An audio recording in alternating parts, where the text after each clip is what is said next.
आप देख रहे हैं एबीएन महाराष्ट्र। मैं हूं आपके साथ मुनीर आरिफ खान। नाज़रीन, गुज़िश्ता 2-3 दिन से सोशल मीडिया पर इम्तियाज़ जलील को लेकर एक खबर खूब वायरल हो रही है, जिसमें इस बात का इजहार किया जा रहा है कि इम्तियाज़ जलील अब सियासत से दूर होना चाहते हैं। नाज़रीन, दरअसल गुज़िश्ता 2 दिन पहले TV9 को इंटरव्यू देते हुए इम्तियाज़ जलील ने सिर्फ इतना कहा था। TV9 के नुमाइंदे ने जब इनसे सियासत छोड़ने के बारे में सवाल किया, तब साबिक रुकन पार्लियामेंट इम्तियाज़ जलील ने इतना कहा था कि हाँ, उनकी इच्छा है कि वो राजनीति छोड़ दे।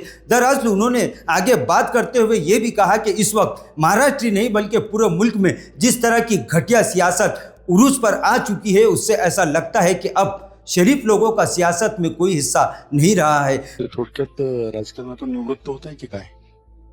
इच्छा तर आहे माझी निवृत्त होण्याची। कारण काय आहे की जितकी घाणेरडी राजनीती मी महाराष्ट्रामध्ये बघत आहे, मला असं वाटतं की चांगल्या माणसाची काही इथे हे नाही आहे। तुम्ही कितीही चांगलं काम करा, इन दी एंड लोक जातीच्या आधारावर तुम्हाला मतदान करणार, कोणीही काम बघणार नाही आणि तुमचं क्वालिफिकेशन काय आहे, तुमचं कॅरेक्टर काय आहे, हे काहीही लोकांना हे नाही आहे।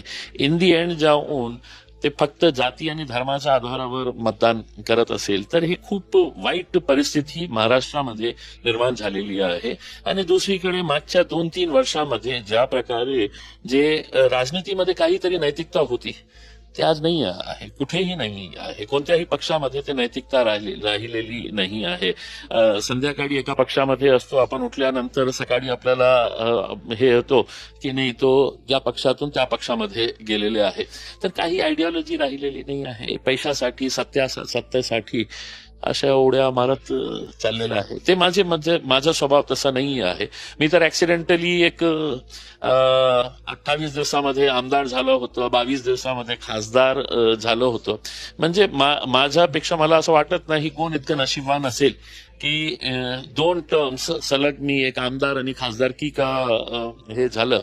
आणि हे जे 2 पराभव झालेले आहे ते माझ्या समाजातले जे लोकांनी पैसे घेतले होते भारतीय जनता पार्टीकडून किंवा शिवसेनेकडून, त्यांचाही मोठा हे आणि अशा प्रवृत्तीचे लोक अजून वाढणार आहे। कारण सगळ्यांना माहीत पडलेलं आहे की बाबा हे फुकटाचे पैसे आपल्याला खूप चांगल्या प्रकारे मिळू शकतं। म्हणजे ते 200 मतं घेणारा असो, त्यालाही पैसे देण्यात आले होते, 2000 मतं घेणारा आहे त्यालाही पैसे देण्यात आले होते। तर तुम्ही कोणत्याही सामान्य राजनीती करणाऱ्या माणसाकडे असू शकत नाही, आपण कंपेअर करू शकत नाही। अशा परिस्थितीमध्ये खूप वाईट हे आहे। तर बघू आता काय। नाज़रीन, वैसे तो गुज़िश्ता कई सालों से महाराष्ट्र की सियासत में भूचाल पैदा करने वाले साबिक रुकन पार्लियामेंट इम्तियाज़ जलील ने अपनी एक अलग पहचान बनाई है, लेकिन सोशल मीडिया पर इस तरह की खबरें जैसे ही वायरल हुई कि इम्तियाज़ जलील यानी साबिक रुकन पार्लियामेंट और मजलिस इत्तेहादुल मुस्लिमीन के रियासती सदर इम्तियाज़ जलील सियासत छोड़ रहे, तो इसके बाद मुहिब्बान मजलिस के साथ साथ लाखों अवाम की जानिब से सोशल मीडिया पर एक कमेंट वार शुरू हो गया। लोगों ने इस बात का इजहार किया है और उनसे ख्वाहिश जाहिर की है कि वो सियासत ना छोड़े।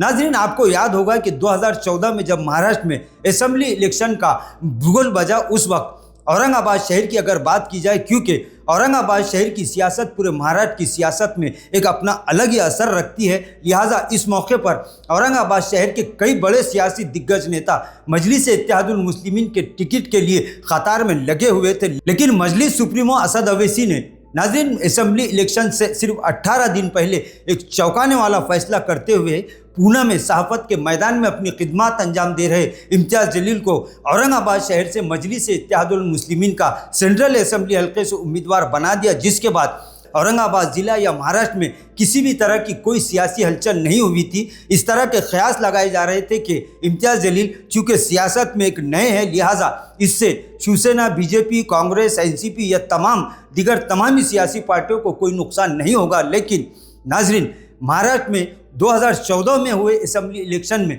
औरंगाबाद शहर सेंट्रल असेंबली हल्के से जिस वक्त इम्तियाज़ जलील ने तारीखी कामयाबी हासिल की, उसके बाद सिर्फ औरंगाबाद या मराठवाड़ा नहीं बल्कि पूरी महाराष्ट्र की सियासत में एक तरह का भूचाल मच चुका था, क्योंकि मजलिस इत्तेहादुल मुस्लिमीन ने हैदराबाद के बाद पहली मर्तबा मराठवाड़ा पर नज़र डाली और औरंगाबाद शहर से मजलिस इत्तेहादुल मुस्लिमीन को एक तारीखी कामयाबी हासिल हुई थी। इसके बाद ही हैदराबाद के बाद महाराष्ट्र में मजलिस की पकड़ मजबूत होती चली गई। और नाज़रीन, 2019 के लोकसभा इलेक्शन में मजलिस की कामयाबी के बाद महाराष्ट्र में मजलिस इत्तेहादुल मुस्लिमीन की पकड़ और भी ज़्यादा मजबूत हो गई और इस बात के संकेत मिलने लगे थे कि अब महाराष्ट्र में मजलिस इत्तेहादुल मुस्लिमीन की पकड़ को कोई कमज़ोर नहीं कर सकता। लेकिन 2024 लोकसभा इलेक्शन में नाज़रीन इम्तियाज़ जलील को शिकस्त का सामना करना पड़ा। इसके बाद महाराष्ट्र में 2024 के असेंबली इंतखाबात में भी मजलिस इत्तेहादुल मुस्लिमीन के जानिब से नामजद करदा उम्मीदवार यानी मजलिस के साबिक रुकन पार्लियामेंट, साबिक मेंबर असेंबली इम्तियाज़ जलील को असेंबली इलेक्शन में भी शिकस्त का सामना करना पड़ा। इतना ही नहीं, महाराष्ट्र में मजलिस इत्तेहादुल मुस्लिमीन ने तकरीबन 16 उम्मीदवार मैदान में उतारे थे, जिसमें सिर्फ एक उम्मीदवार यानी मालेगांव से मुफ्ती इस्माइल कामयाब हुए।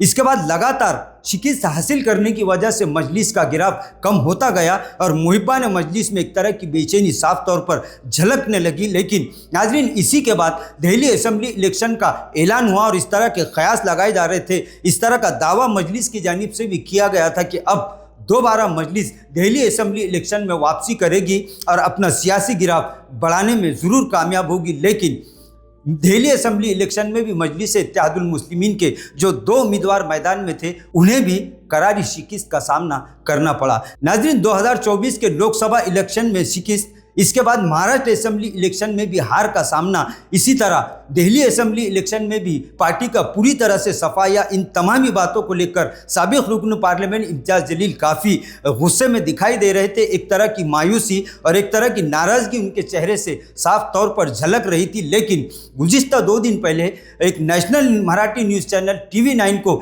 इंटरव्यू देते हुए इम्तियाज़ जलील ने सिर्फ इतना कहा कि उनकी इच्छा है कि वो राजनीति छोड़ दे, लेकिन राजनीति से संन्यास लेने का और सियासत छोड़ने का इनका कोई भी मंसूबा और कोई इरादा नहीं है। इस तरह की बातें सोशल मीडिया पर चलने के बाद लाखों अवाम इस तरह के कमेंट्स कर रहे हैं कि इस तरह की खबरें सही है या गलत। लेकिन मजलिस इत्तेहादुल मुस्लिमीन के कई बड़े नेताओं से जब बात की गई तो उन्होंने साफ तौर पर इस खबर की तरदीद की और ये कहा कि ये महज एक अफवाह है। नाज़रीन, आने वाले चंद महीनों में महाराष्ट्र में कारपोरेशन, जिला परिषद, ग्राम पंचायत और तमामी लोकल बॉडीज़ के इलेक्शन होने जा रहे हैं। इसी मामले को लेकर मजलिस के जानिब से इस तरह की बातें हो रही कि मजलिस को कमज़ोर करने के लिए इस तरह की खबरें सोशल मीडिया पर फैलाई जा रही है। लिहाजा मुहिब्बान मजलिस की जानिब से यह अपील की गई है कि वो अफवाहों पर ध्यान ना दे। लेकिन इतनी बात तो ज़रूर है कि लगातार Lok Sabha election, Maharashtra assembly election, Delhi assembly election में शिकस्त हासिल करने के बाद मजलिस इत्तेहादुल मुस्लिमीन के खैमे में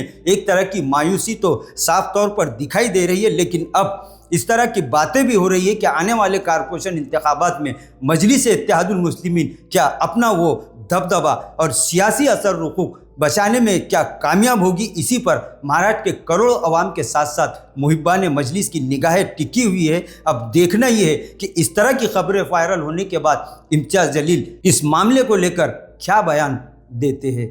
नाज़रीन, आज के लिए बस इतना ही, फिर मुलाकात होगी कुछ नई वीडियो के साथ। तब तक के लिए हमें इजाज़त दीजिए। अल्लाह हाफिज़।